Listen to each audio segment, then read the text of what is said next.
ఒంగోలు మీది? అవునండి. బాలినేని శ్రీనివాసరెడ్డి, జనార్దన్ గారి గురించి మీ నియోజకవర్గంలో జనాలు ఏమనుకుంటున్నారు?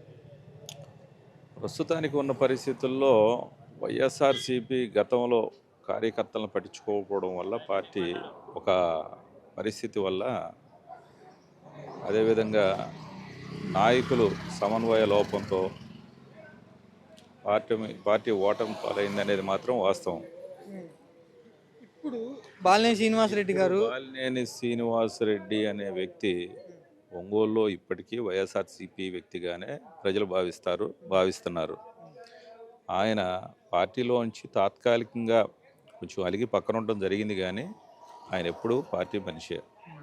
పార్టీకి ఆయనకి వేరు చేసి చూడడం అనేది జగన్మోహన్ రెడ్డి గారు కూడా అలాంటి ఆలోచన చేయడు, వైవి సుబ్బారెడ్డి సారు అలాంటి ఆలోచన చేయడు, సజ్జల రామకృష్ణారెడ్డి గారు కూడా అలాంటి ఆలోచన చేయడు. మరి ముఖ్యంగా చెప్పాలంటే ఒంగోలులో ఉన్నటువంటి కార్యకర్తలు కానీ ప్రజలు కానీ బాలినేని శ్రీనివాసరెడ్డి గారిని ఇప్పటికీ వైఎస్ఆర్‌సీపీ వ్యక్తిగానే పరిగణించడం జరుగుతుంది. బాలినేని శ్రీనివాసరెడ్డి, జనార్దన్ గారు వీళ్ళిద్దరు కూటమిలో ఉన్నారు. సఖ్యతగా ఉండాల్సిన వీళ్ళిద్దరూ ఒకరినొకరు తిట్టుకుంటున్నారు కదా మీడియా ముందుకు వచ్చి. దీని గురించి ఏమంటారు? ఏమండి, ఇప్పుడు నాయకులందరినీ వైఎస్ఆర్‌సీపీలో గతంలో ఎవరైతే పరిపాలనా విభాగంలో ఉన్నారో వాళ్ళందరినీ సాధ్యమైనంత వరకు ఇబ్బందులు పెట్టడం జరుగుతుంది. ఈరోజు కూడా బాలినేని శ్రీనివాసరెడ్డి గారు ఒంగోలులో ఒక గొప్ప ప్రజానాయకుడు. కొన్ని పరిస్థితుల్లో ఈవీఎంల ద్వారా జరిగినటువంటి మోసాల ద్వారా ఆయన ఓటమి పాలయ్యారనేది ప్రజలకు తెలిసిన విషయం. ఓటింగ్ ఉన్నా కానీ ఎక్కడ కూడా ఓటింగ్ అంతా కూడా మనం చూసాం. దేశంలోనే బీజేపీ అనుకూలిత ప్రాంతాలన్నీ కూడా ఈవీఎంలు ఏ విధంగా మార్ఫింగ్ చేయబడ్డాయో, ఏ విధంగా వాళ్ళు అనుకున్నటువంటి వ్యక్తులను గెలిపించుకోవడంలో కానీ, అదేవిధంగా ఢిల్లీని వాళ్ళ మీద లిక్కర్ స్కామ్ ఒకటి పైన పెట్టేసి ఇక్కడ తెలంగాణ రాష్ట్రంలో కవిత గారిని కానీ, అదేవిధంగా చూసుకుంటే కేజ్రీవాల్ని కానీ, ఇటువంటి వాళ్ళందరూ కూడా ఏ విధంగా బీజేపీ ఏం చేయాలనుకుంటే అది చేస్తుంది. అందులో భాగంగానే జగన్మోహన్ రెడ్డి గారి మీద కూడా చేశారనేది వాస్తవమైనటువంటి పరిస్థితి.